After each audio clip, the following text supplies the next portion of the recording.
지금 저희는 이제 복음 중심의 공동체에 대한 이야기를 나누어 가고 있습니다. 그 핵심은 뭐냐면 복음이죠, 복음. 복음이 우리의 삶에 정말 중심이 되어져 있는가? 그러면 복음을 반드시 그 하나님의 말씀 안에서 정리를 해야 되겠죠. 복음은 하나님께서 예수 그리스도를 통하여 우리 가운데 행하신 어떤 일이에요. 여러분, 이것에 대해서 여러분들이 계속 묵상하면서 나아가는 것이 하나님의 말씀, 하나님 빛이 우리 가운데 임하여 주는 시간이 됩니다. 그래서 지난주에 함께 나누었던 건 겸손한 공동체입니다. 겸손한 공동체. 겸손하지 못하게 만드는 가장 큰 요소는 뭐라고 얘기했습니까? 교만이다라고 얘기했습니다. 교만은 뭐냐면 자기 중심성이에요. 추상적으로 이런 게 교만한 겁니다, 이런 게 교만한 겁니다, 나를 드러내는 겁니다, 나를 자랑하는 겁니다 라고 얘기하지만 그 모든 것 위에는 뭐가 있어요? 그 모든 것의 깊은 것 위에는 자기중심성이 있는 거예요. 자기중심성. 그러니까 내가 이만큼 했고 내가 이렇게 했고 내 하는 행동이 이렇다, 그러니 나는 이렇게쯤 해도 된다라고 생각하는 게 교만한 거죠. 여러분, 그렇기 때문에 이렇게 표현하고 있습니다. 교만한 사람들, 특별히 소비자적인 모습으로 공동체를 찾아가거나 하는 사람들은 이렇게 하죠. 자, 나에게 어떤 이득이 있는가를 살펴요. 공동체로 오늘 나한테 어떤 이득이 있는가. 두 번째는 나와 관계를 맺고 나의 필요를 충족해 줄 사람은 누군가를 계속 찾는 거죠. 그리고 그 사람을 끌어들여요. 그렇죠? 끌어들입니다. 그리고 개인의 이익을 위해 다른 사람들을 이용하죠.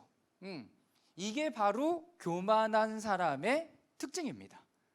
그러니까 겸손한 사람은, 그러면 이와 이 반대인 겸손한 사람은 어떤 사람인가 하면 하나님께서 자신의 필요를 채워주고 이끌어 주신다는 것을 믿기 때문에 어떤 사람이 이것을 부탁하거나 저것을 부탁하고 또 어떤 일들을 할 때 제가 그러면 한번 해보겠습니다, 제가 그만큼 되는지는 모르겠으나 제가 이거 부분들을 한번 해보겠습니다라고 하나님 안에 그 결정을 내어드리면서 나아가는 것이 바로 겸손한 마음입니다.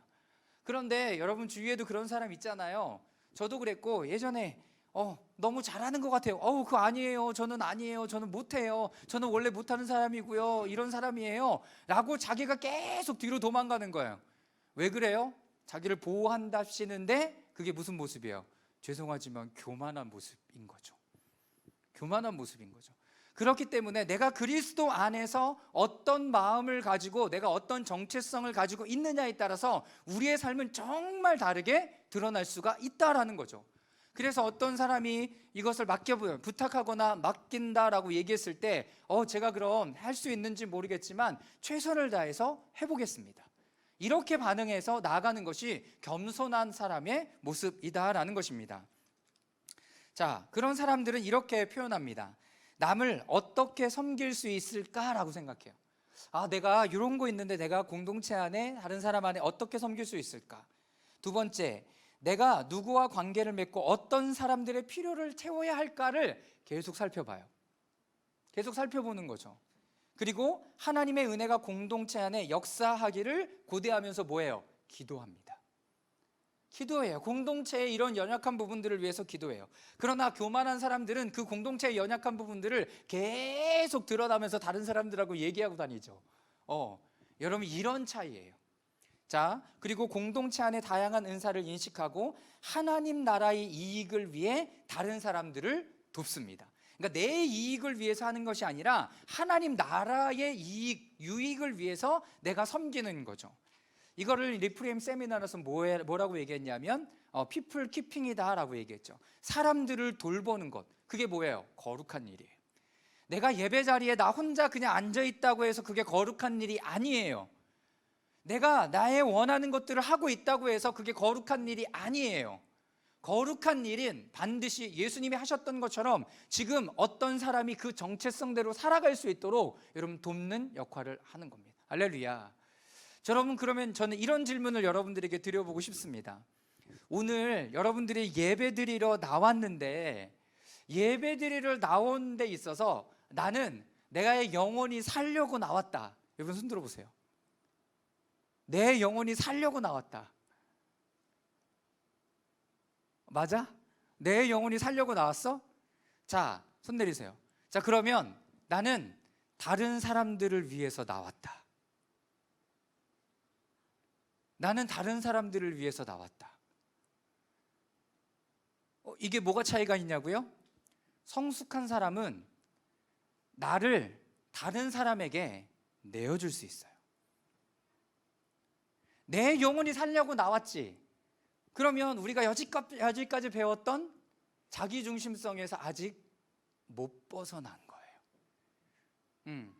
여러분들은 이제 여러분들의 영혼이 살아났을 뿐만 아니라 이제 공동체에 여러분들의 몸과 마음과 이 부분들을 들여가는 것은 누구를 위해서야? 공동체 지체들을 위해서. 이거는 주중의 모임도 똑같아요. 내가 왜 할 일이 없겠어? 내가 왜 하고 싶은 일이 없겠어? 여러분, 그럼에도 불구하고 나는 다른 사람을 위해서 그 시간을 지켜가는 거예요. 그런데 여기에 엄청난 아이러니가 있어요. 어떤 아이러니가 있어요? 나는 나 괜찮아. 나 공동체를 위해서 내가 심겨지고 다른 사람을 돕고 이렇게 할 수 있어 라고 하지만, 그렇게 함으로 말미암아 어떻게 정작 내 영혼이 살아나는 경험을 거기에서 느끼는 거예요. 엄청나죠? 첫 번째로 손든 사람에게 뭐라고 얘기할 수 없습니다. 왜? 내 영혼이 살아야 되니까. 그런데 여기 안에 더 성숙해진 사람은 내 영혼과 내 몸과 마음을 어떻게 다른 사람을 위해서 내어줄 수 있다라는 거예요. 내어줄 수 있다. 우리가 지금 어디까지 가야 돼요? 여러분, 이런 영역들까지 우리가 움직일 수 있기를 여러분 주님의 이름으로 축원합니다. 내 영혼은 일상 가운데 주님과 동행하면서 사세요. 그리고 공동체 안에 함께함으로 말미암아 내 마음과 내 생각과 내 어떤 것들을 내어줄 때 그 안에서 하나님께서 또 채우시는 그 하나님을 경험하시라는 거예요. 경험하셔야죠. 여러분, 이게 더 은혜예요. 내 것들을 내어주는데 그것 가운데 하나님께서 더 어떤 부분들을 나에게 채우시기 시작해요. 여러분, 그래서 하나님의 나라는 완전 역설이잖아요. 그래서 죽으면 살아난다라고 얘기하잖아요. 내 것을 내어주면 살아난다라고 얘기하잖아요. 저 어렸을 때 주일학교에 이런 찬양이 있었어요. 학코도 있었나? 사랑은 참으로 버리는 것. 이거 찬양 들어봤어요? 주일학교 때 이런 찬양 들었어요. 근데 내가 더 움켜잡으면 어떻게 돼요? 없어진대요. 근데 나눠주면 그 안에 열매가 더 자란다라는, 여러분, 어렸을 때 찬양이 생각이 나요. 이제가 이해가 되는 거죠. 나는 내 것을 찾으려고 애쓰고 노력하고 하면 더 가질 줄 알았는데, 하나님 나라의 법칙은 뭐야? 내 것을 내어줄 때 하나님께서 더 많은 것들을 그 안에 경험케 하시고 새로운 일들을 보여주신다라는 거예요. 할렐루야. 여러분, 저는 여러분들이 이렇게까지 성장할 수 있기를 주님의 이름으로 축원합니다. 내 것을 찾으려고, 내 영혼이 살려고 여러분 발버둥 쳐보세요. 그 안에서 채워지는 게 아니다라는 거죠. 공동체 안에서 내 것들을 내어줄 때 하나님께서는 그것을 채워주신다라고 분명히 말씀하고 계시는 거죠. 자, 이렇게 나아갈 때 지난주에 5가지 요소를 얘기했습니다. 첫 번째는 그리스도 안에서 주어진 하나님의 은혜가 내 마음속 깊이 내려올 때 우리는 변화가 될 수 있어요. 하나님의 은혜가 내 마음속에 깊이 들어와야 되겠죠. 수박 겉핥기가 아니라. 두 번째, 은혜에 저항하는 자신의 모습, 즉 예수님을 섬김을 꺼린다는 사실을 인정해야 돼요. 다시 말해서 자꾸 내 것만 취하려고 하는 그 모습들을 죄송하지만 인정하셔야 돼요. 여기서부터 시작이에요.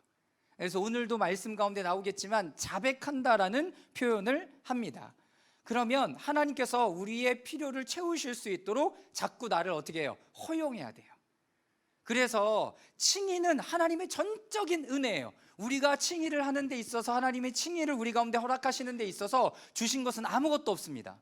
네가 거룩해, 네가 의로워, 네가 은혜를 받을 만해, 너는 내가 사랑하는 아들이야 딸이야 라고 얘기해 주시는 것 안에는 내가 했던 노력이 아무것도 없어요. 그러나 성화의 단계는 뭐가 필요한 줄 아십니까? 여러분들이 하나님과 함께 움직이는 이 부분이 필요해요. 거룩해져 가는 그 일에 하나님께서 나를 다스리시도록 내어줘야 돼요. 내어드려야 돼요. 그래야 그 일들이 일어납니다. 자, 세 번째, 하나님께서 우리의 마음이 변하고 부드러워질 수 있도록 예수님의 은혜로운 겸손을 계속 생각해야 돼요. 하나님의 은혜들을 계속 생각해야죠. 자, 그러면 공동체 내의 다른 사람들뿐만 아니라 공동체를 넘어서 아직 예수님을 알지 못하는 사람들을 섬길 수 있게 됩니다. 겸손한 사람이 이렇게 가는 거죠. 첫 번째, 여러분 받아들여야 돼요. 아, 내가 이런 교만한 부분이 있구나. 두 번째, 하나님이 나를 다스리도록 나를 내어드려야 돼. 세 번째, 하나님의 은혜가 계속 우리 가운데 머물도록. 그러면 다른 사람들 섬길 수 있도록 하나님께서 여러분들을 사용하실 것입니다.